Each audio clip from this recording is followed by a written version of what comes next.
Halo teman-teman, welcome back to Gamer Kampung.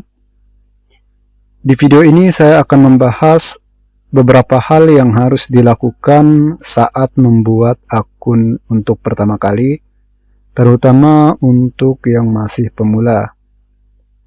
Disclaimer sedikit, apa yang saya sampaikan di sini, apa yang saya sampaikan di video saya sebelumnya, dan apa yang saya sampaikan di video saya yang akan datang juga, itu adalah gameplay yang saya terapkan di dalam gameplay saya sendiri, apa yang saya terapkan di dalam gameplay saya sendiri.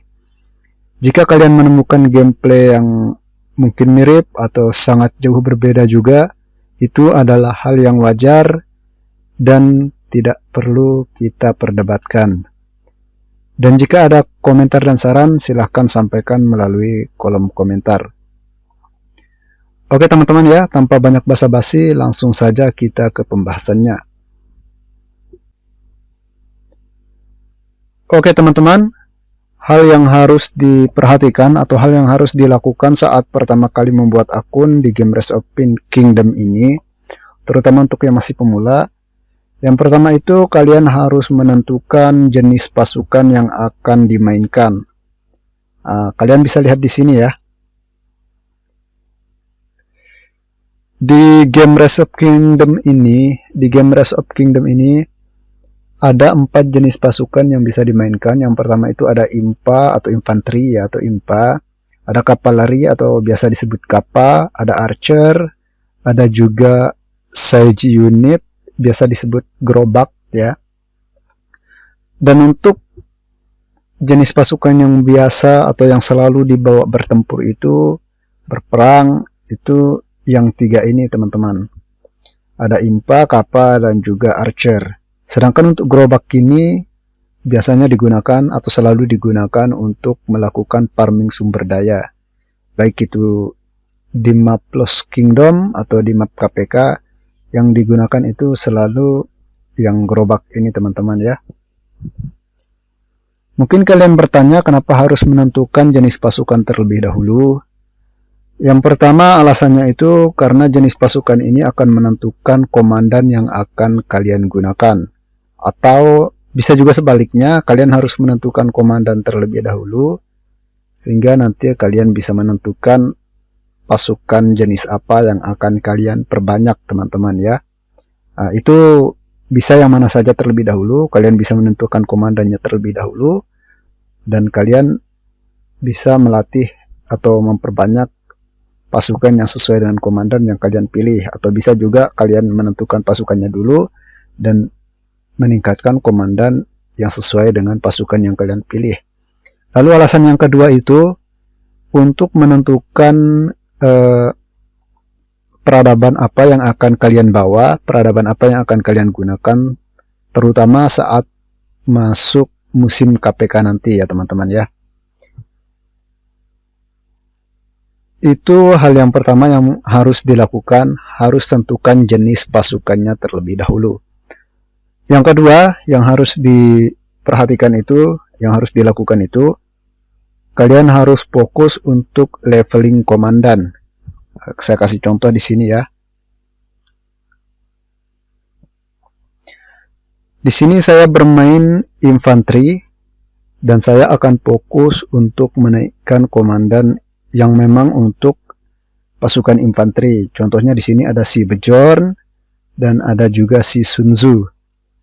Si Bjorn ini dia sudah level 27 tapi skillnya masih 211 ya. Sedangkan si Sun Tzu ini dia masih level 18 tetapi skillnya ini sudah 542. Mungkin kalian bertanya ya, terutama yang masih pemula, kenapa si Bjorn dengan level yang lebih tinggi tapi skillnya masih lebih rendah? Itu karena ini ya, peradaban yang saya pilih di awal itu adalah peradaban Cina, dan ketika memilih peradaban Cina itu kita mendapatkan komandan Sun Tzu. Nah jadinya setiap kita meningkatkan level City Hall itu kita mendapatkan patung untuk meningkatkan skill dari si Sun Tzu ini teman-teman. Nah terus untuk kalian misalnya yang bermain kavaleri, kalian bisa fokus untuk meningkatkan yang ini ya, Pelagius atau Baibars. Jika kalian ingin bermain open field ya, yang dua ini. Terus kalau kalian ingin menjadi tukang begal ya, biasanya disebut tukang begal, kalian bisa menggunakan si Belisarius ini untuk kavaleri. Nanti untuk tukang begal dan open field dan yang lainnya itu akan kita bahas di video yang lain ya. Sedangkan untuk kalian yang ingin bermain archer, kalian bisa fokus untuk meningkatkan level dari Kusunoki, dan ada juga di sini satu lagi ada komandan Herman. Nah, ini untuk archer ya teman-teman ya. Itu dia, kalian harus fokus meningkatkan level dan skill komandan yang akan kalian gunakan nantinya. Minimal sebelum KPK 1 itu kalian harus punya minimal satu komandan expertise ya teman-teman ya. Atau dari saya itu kalian harus punya minimal 2 komandan expertise. Nah, komandan primary tentunya harus expertise, dan secondary-nya kalau bisa kalian harus expertise-kan juga. Oke teman-teman ya, selanjutnya yang perlu kalian perhatikan, yang harus kalian lakukan saat pertama kali membuat akun itu, kalian harus fokuskan games kalian ya. Games kalian itu ke level VIP. Level VIP itu yang ini teman-teman ya. Kalian harus fokus ke level VIP ini sampai minimal level 7. Kalau gameplay saya itu minimal level 7. Mungkin banyak pemain-pemain yang lain menyarankan minimal level 6 ya. Dan saya tahu alasannya kenapa mereka menyarankan level 6. Itu karena ini ya teman-teman ya. Di VIP 6 itu kita membuka antrian membangun kedua. Jadi ketika kita sampai level VIP 6 itu kita memiliki 2 tukang di kota kita ya, 2 tukang untuk meningkatkan level bangunan kita. Nah, ini alasan kenapa banyak pemain yang mengatakan minimal VIP 6 dulu. Tetapi saya menyarankan minimal VIP 7 terlebih dahulu. Nah, kalau di sini ya oke, itu yang kita inginkan ya, itu yang kita inginkan untuk antrian membangun kedua. Tapi yang kita lihat di VIP 7 itu yang di sini, yang di kotaknya ini. Nah, di VIP 7 ini, kotak ini akan reset setiap hari teman-teman ya. Kotak VIP ini akan reset setiap hari, dan di VIP 7 ini kita mendapatkan patung epic ya. Sedangkan di VIP 6 ini kita masih mendapatkan patung elite. Nah, itulah kenapa saya menyarankan minimal kalian harus VIP 7 terlebih dahulu. Dan untuk naik ke VIP 8, VIP 9, VIP 10, itu kalian bisa tabung games kalian terlebih dahulu. Kalian bisa tabung dan kalian bisa menunggu MTG ya. Ada event yang namanya Modern Game. Kalian bisa upgrade VIP kalian di sana. Untuk VIP 10 teman-teman, kita sudah mendapatkan satu patung legendari ya, satu patung legendari setiap hari. Nah, itu dia alasan kenapa saya menyarankan kalian harus VIP 7 terlebih dahulu ya, minimal VIP 7 terlebih dahulu. Selanjutnya ya, yang terakhir dari versi saya, kalian harus memaksimalkan yang namanya event Lohar Trial teman-teman. Eventnya itu yang ini ya. Eventnya itu yang ini. Dan event Lohar Trial ini muncul di hari ketiga usia server. Dan event ini adalah event yang sangat worth it, dengan hadiah yang sangat banyak teman-teman ya.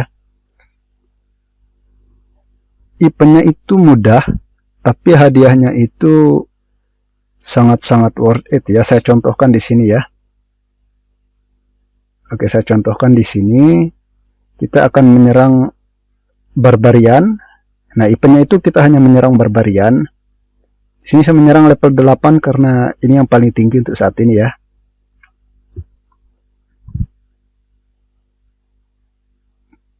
Nah, kita menyerang Barbarian Di sini saya membawa 3 pasukan ya, dan kita akan mendapatkan 3 lohar trial seperti ini. Namanya bone nickel, tapi tadi saya sudah melakukan beberapa kali ya, makanya ini banyak. Satu pasukan itu kita mendapatkan 1 bone nickel ini setiap kita mengalahkan barbarian di event lohar trial ini. Kita klaim terlebih dahulu.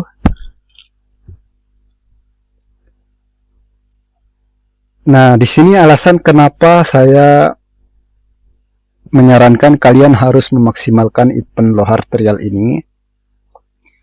Di sini ya, kita akan buka bone nickel ini. Kita pakai 21 ya. Ini adalah hadiah yang diberikan dari bone nickel ini, teman-teman. Kita mendapatkan speed up universal, ada speed up melatih, ada speed up reset, speed up membangun, ada juga speed up heal, dan kita juga mendapatkan game ya teman-teman ya. Kita juga mendapatkan games. Terus di sini kita mendapatkan kartu lohar. Nanti kartu lohar ini bisa kita buka dan kita bisa menyerang lohar ini untuk mendapatkan patung dari komandan lohar. Terus di sini kita mendapatkan sumber daya jagung sama kayu, sedangkan untuk emas dan batu kita tidak dapat. Dan yang paling penting ini teman-teman ya, Arrow of Resistance ini. Nah, Arrow of Resistance ini nanti akan kita gunakan untuk meningkatkan meningkatkan ini menara pemanah ya teman-teman ya, Watchtower.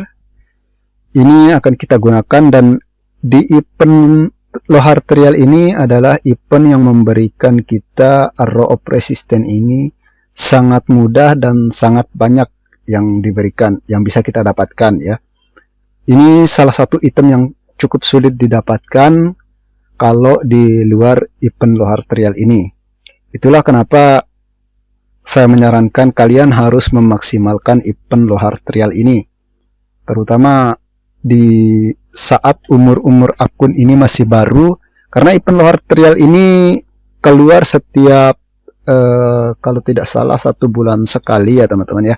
Nanti setelah ini akan keluar lagi, saya agak lupa waktu keluarnya, tapi yang jelas ini akan keluar lagi nanti ya. Dan ini adalah hadiah yang diberikan. Bila perlu, kalau kalian ingin bakar action point, kalian bisa bakar action point di event lohar trial ini, karena hadiahnya sangat worth it teman-teman ya. Oke teman-teman, itu dia apa saja yang harus kalian lakukan saat membuat akun baru, terutama untuk teman-teman yang masih pemula.